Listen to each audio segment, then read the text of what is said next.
น้ำของไหลผ่านใจนั้นคิดโทษบ่เศร้าคิดโทษสาวแกงกะเบาที่เจ้าเคยให้สัญญาสงกรานต์ปีก่อนงามงอนนัดให้อายมาแกงกะเบาอายมาคอยท่าสงกรานต์เมษาบ่เห็นโทษเงาสาวแกงกะเบาจังแม่นเจ้าลืมคำสัญญานัดพ่อ14 เมษาวันที่15ก็บ่เห็นนางวันที่16มื้อสุดท้ายอายมาคอยทางอยู่ใส่เดผู้แก้มบางคนคอยอ้างว้างแทบที่เป็นดินคอยน้องอยู่บินผู้ได้ยินคำน้องเคยว่าใจคนเล่เหลี่ยมมารยาไอ้บอกคิดว่าน้องสิทำลายไอ้นั่งดื่มเบียร์หัวใจเพียน้ำตา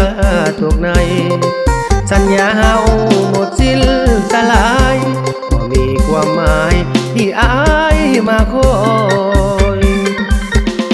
เฝ้าคอยใจลอยห่วงหาแต่เจ้า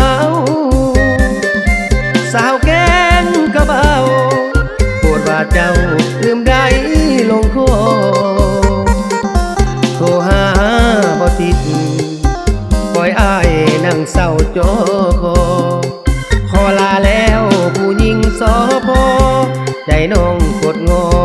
แท้นอคนงาม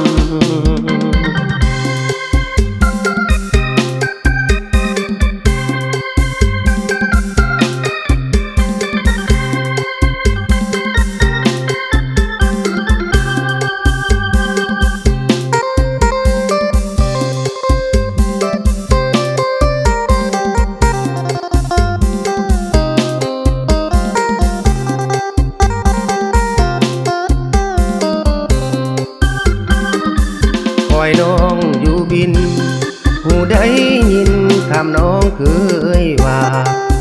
ใจคนเล่เหลี่ยมมารยาไอ้บอกคิดว่า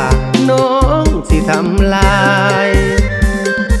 ไอ้นั่งดื่มเบียร์หัวใจเพียน้ำตาตกใน